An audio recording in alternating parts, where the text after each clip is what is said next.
So as you can imagine that if I'm present but emotionally absent, that absolutely is attached to inconsistent care and having unmet needs. And that can move us into the other component, which is family instability and broken promises. Now, when family dynamics are unstable, this could be separation, divorce, or broken promises. It can make your child or partner believe that love and trust is fragile, that it's contingent on me being good enough, me doing everything you tell me to do, or all these other components. And that family instability, because the patterns we experience early in life, they teach us what we need to be vigilant for that could hurt us. Ever wonder why some children or even partners or individuals, they grow up feeling like they're all alone, even when they're surrounded by families, friends, and others? In this video, we're going to uncover those hidden reasons behind feelings of abandonment and neglect and what you can do to change it. So let's get into it. Because by the end of this video, I want you to understand how easily a child or partner can feel abandoned, even in well-meaning relationships. And I'm also going to discuss how you can take some steps to build stronger emotional bonds, creating a sense of security and love for the future with those important individuals in your life. Now, let's talk about the first component, and this is going to be that emotional and physical absence. Now, this is when the individual is physically present, but emotionally distant or unavailable. So your child or partner may feel disconnected or unloved over time. And this is present, but absent, right? So meaning that the person might be in the house or might be in the room, but there's no connection with that child or with that partner. You're working. And there's nothing wrong with working, right? I mean, we all have to work because, people need food. But what happens is that over time, and as it becomes continual, and you're working all the time, and you're not connecting emotionally, or if it's a partner, with physically, then this absence is created. And this can cause that other individual to feel abandoned even while you're present. And this teaches you that you can't rely on the people that you need most because they're present but absent. Even though I see you, my needs are irrelevant to you, that you don't really care, and you internalize that belief. Now, that doesn't mean it's true, but we're just talking about the individual and that perception of abandonment. And it's this sense of being lonely even in a crowded room, right? There's kind of like that old analogy. And we just want to be sure that you make time to be emotionally and physically present when you are with the people that are most important to you, particularly kids. And kids can develop a lot of abandonment issues because of that. We understand people have to work. We understand that people need money and all this other stuff. So we can complain about that, but that's not what this is about. This is when you do have opportunities to connect, whether it's 5 minutes, 10 minutes, 30 minutes, whatever.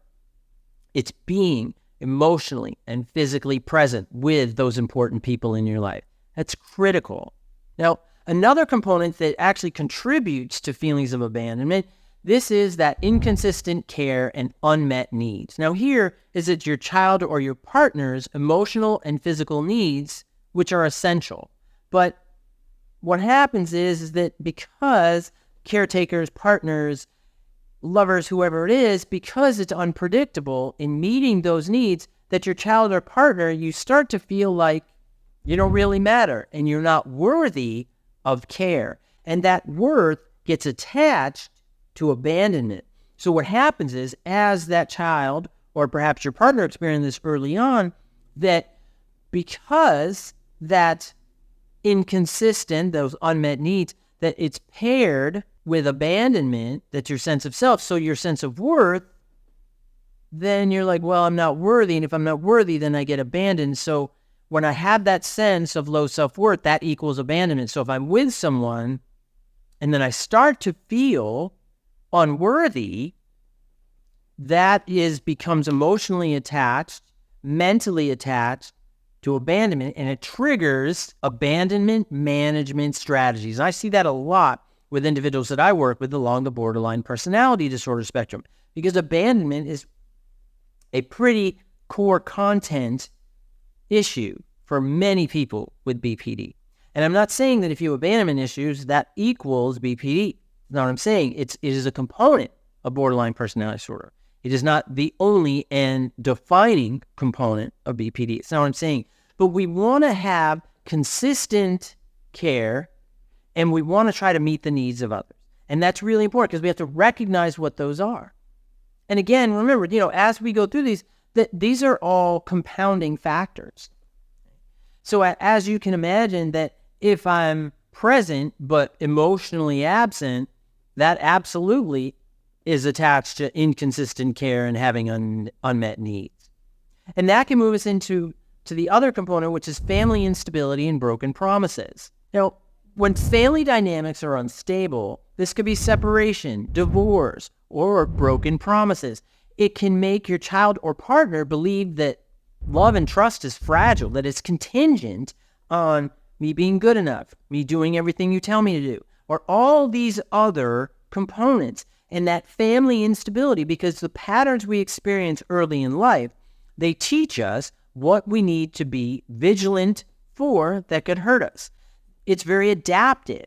If we didn't do that, human beings probably still wouldn't exist. But we do because we do. We learn those things. And that family instability and broken promises. So when you tell me something, can I trust it or not?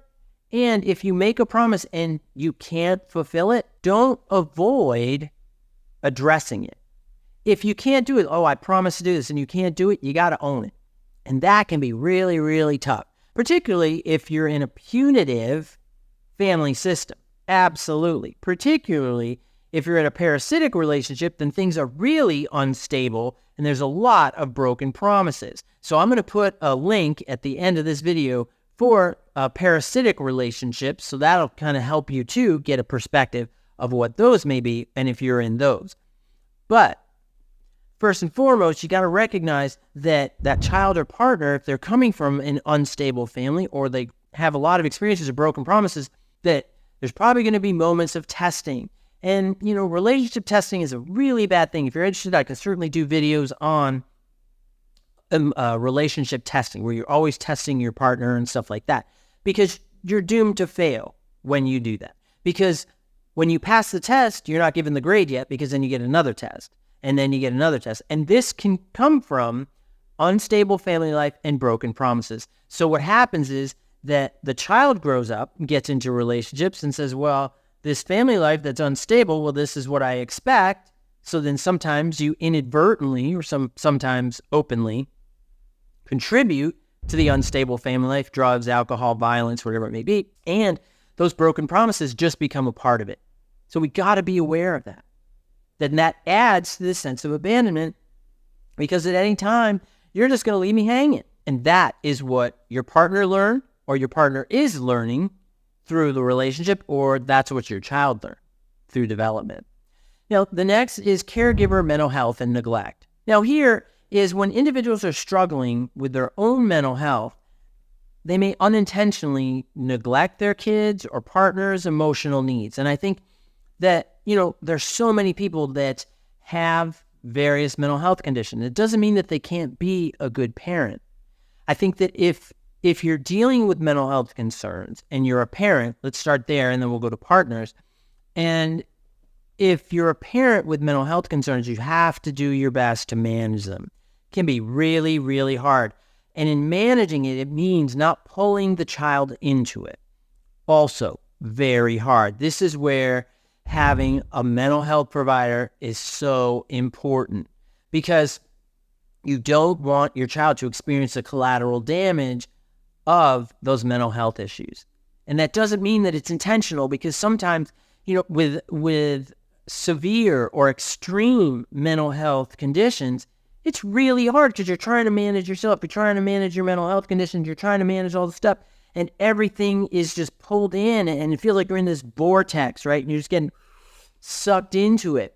And I understand that, but you have to put up those barriers to protect your kid. By barriers, I don't mean neglect. I don't mean keeping them out.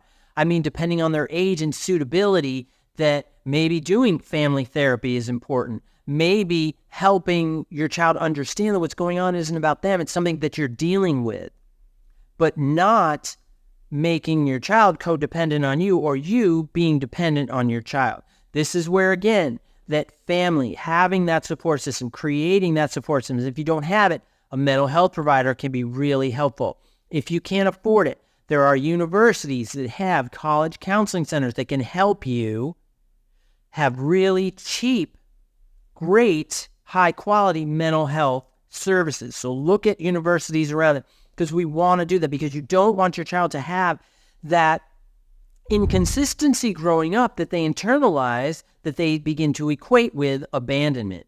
Because then if we go to partners and we talk about a partner that has mental health conditions, then if you're that partner, if you're the partner or the individual with mental health concerns, you have to have that conversation. You have to have, what are those indicators that your mental health condition is getting worse? What are those indicators that your mental health condition is getting better? Maybe it's better hygiene. Maybe it's that you're getting up on time. Maybe it's that you're maintaining your routine. Please have a good routine. So important. So many people are like, your routines are boring. They're not boring. They help us stay stable when mental health conditions are present. They help us manage a lot of stresses, because the more routine we have, the more we can apply energy into those things that kind of surprise us. And we can do a little autopilot more often, which saves us some energy, so we're ready for those surprises when they come up. But mental health can turn that upside down. You got to have that conversation about your condition. And that's really important to have that. Because if not, what happens is you're dealing with your mental health conditions, maybe trying to keep it secret or afraid of being abandoned by your partner. If my partner knew I had really bad depression, they would leave me or something like that. And what happens is that sense of abandonment, that creates a sense of distance between you and your partner. That's probably the last thing you want, because hopefully you have a partner who wants to help you move up and go forward. And that's what we want. But we've got to try to manage the mental health issues and the neglect that could come with it when you're trying to keep it private, when you're trying to handle it on your own. Sometimes some mental health conditions you just can't. And that doesn't mean you're a failure. It means that you just need help. And all of us need help sometime, and there's nothing wrong with that. And the next component, and the last component here, is that punishment or blame when you express your needs. So this is that you openly ask for what you want and you get punished or scolded as a child or even as a partner for expressing your needs, for expressing your emotions. Oh, I'd like to be more intimate. I'd like to have a more open conversation, with you, or even to say to your partner, sometimes it's really hard for me to talk to you because I worry that it might get misinterpreted and that might make you upset. And then we just end up arguing, and that's the last thing that I want. So it's having those things and understanding that if you can't express your needs, if you can't express your emotions, you do feel abandoned in that relationship. Particularly kids. Kids absolutely feel that way because they got all kinds of emotions and they're crazy and all over the place because puberty kicks in depending on the age of the kid, and it's just everywhere. And that's kind of the parent's job, is to be like, whoa, this is totally normal. I felt that. Sometimes I used to get really upset, but here's how I manage it. And if you don't, then you have to become the model for managing anger. Blowing up is a maladaptive strategy. You might feel good after you do it because, people are afraid of me, so that makes me feel powerful. There's a consequence to that because over time, people get afraid of you. They're afraid of you. That's exactly what we're talking about here. They cannot express their true self to you, so you lose out. And that's the last thing that you want, particularly from your kid or your partner. So it's important to do that. And you don't want to internalize this experience that feels like, and in many cases is, abandonment, because then what happens is that seeking love and support, you equate it with rejection and hurt, so you don't. So then you start to believe, well, I don't deserve love and support because it's just rejection and hurt, so I'll just accept that. And that adds definitely more to depression. Anxiety can exacerbate if you've experienced trauma, all types of issues. And it feeds, if you have a personality disorder, feeds into BPD, makes it stronger. So what we got to do is that if your child or partner, when they feel abandoned, they can carry those feelings into adulthood. They can carry those feelings into your relationship, which can make it really hard for them to trust you and to have this open, loving relationship I think that we all want with our kids and our partners. Now, there is good news about that, which is that you can do things differently. You absolutely can. By understanding these causes that we just talked about and paying close attention to your child or your partner's emotional needs, is that pushing back on these things, and may be habits, so it could be hard. Unlearning a habit takes a lot of energy, and it is not easy. It is hard, but you got to do it.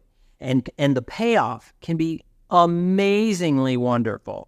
I admire all of my clients because that's what we're doing. We're unlearning maladaptive habits and learning adaptive ones, and it's tough. But I'll tell you, they put a lot of time into it. They put a lot of energy into it, and I'll tell you, the payoff is amazing. Why? Because they get what they want, and they achieve things in a positive way that they can stand tall and be like, yeah, I did that. That's right. And I didn't have to step on anybody's neck to do it. I didn't have to hurt myself to do it. I didn't have to coerce anybody in order to get what I want or feel that I need. And it's okay to do that. So we have to challenge those things. And yeah, it's tough. So let me give you some strategies to help manage this issue of abandonment, okay? And you can apply it to your partners and to your kids. So first, got to be present emotionally. You're not surprised that I just said that, right? You got to be present emotionally. This is, you got to be able to spend time and listen to your kids or your partner and show genuine interest in what they're thinking and feeling. You have to. And if they're telling you something, you're like, I really don't care about this, then say, but you know what?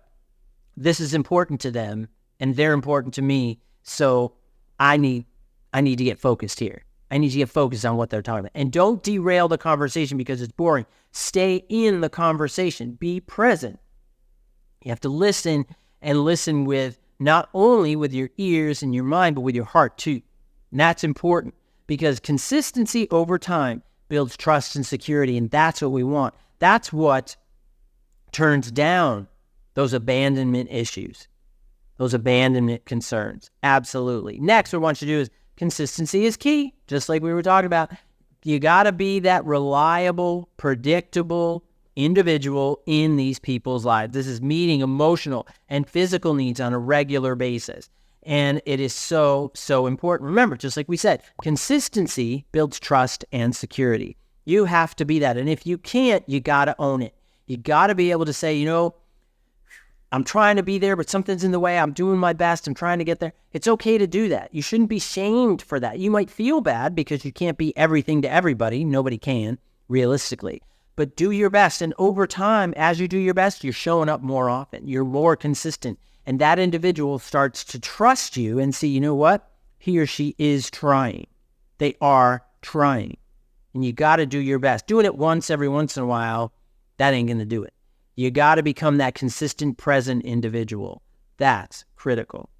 And in creating stability, that's our next one. You got to avoid making promises you can't keep. Don't do it. I know you're going to want to do it to your partner, to your kids. I know it. Don't do it. Don't do it. If big changes are happening, right, in your family, you got to be able to talk openly with your child or your partner to help them understand and cope with it. Don't try to keep it private. Oh, we don't want to hurt them, stuff like that. If we're talking about like divorce or separation or something like that, make sure that that's what you're talking about, that that's the next step. Then bring them in. I'm not saying talk to them, well, we're thinking about separating. What do you think? Don't do that. Don't put all that pressure on your kid. That's not right. You have to create that stability, which is that if you make a promise, you keep it. If things are outside of those promises, you talk about it. You talk about it openly. Because if you try to hide it, you're going to pay for it down the road.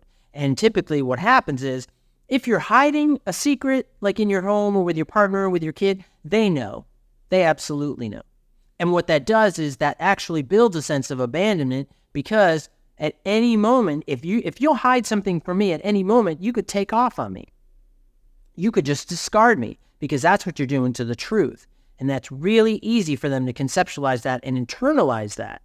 And it manifests as abandonment feelings and fears. Absolutely. Next, you got to prioritize that mental health. You absolutely positively do. Again, if you're struggling with those mental health concerns, you got to get a group around you that can help you do that. Mental health providers, critical.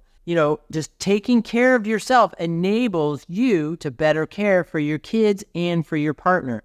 Sleep is critical. Lack of sleep makes every mental health condition worse. There is no mental health condition that benefits from you being sleep deprived. None. And I don't say a whole lot of nones or everys or anything like that. But in this case, oh yeah, that's absolutely true. You need to have a good sleep schedule. You got to have it. You got to. Because if not, you're not going to have the energy to deal with your day. If you can't deal with your day, and it increases the likelihood of mental health conditions popping in, worsening your day, how can you help to take care of someone else? How can you help to be a productive part of your relationship? You can't. You got to prioritize your mental health. And last, you got to encourage emotional expression, right? Within your home, with your partner, with your kid, appropriate emotional expression. And you got to model this. If you're not sure how to do it, I have videos that can help you. Check those out. Also, talk to a mental health provider about how to express your emotions. Sometimes people are afraid to express their true emotions because they're afraid they're going to be shamed for it, or they have that sense of vulnerability that's associated with being open about our emotions. But you know what? If somebody is going to shame you or make you feel bad for you having an emotion that you're communicating assertively, openly, honestly, maybe you need to question that person's motives. And I think it's okay to do that, because I think all of us need to express our emotions in an effective, assertive, and open way. And if we can't, then we feel this detachment, and we know what that leads to. That leads to those abandonment fears and behaviors that we're talking about. By taking these steps, you can really strengthen your bond with your child or with your partner, and helping them grow up feeling confident, helping your partner grow in your relationship to feel confident in your relationship. And this amplifies love and security in their relationship, not only with you, but with others as well. So I hope this was helpful, and I'll see you next time. Thanks a lot. Bye-bye.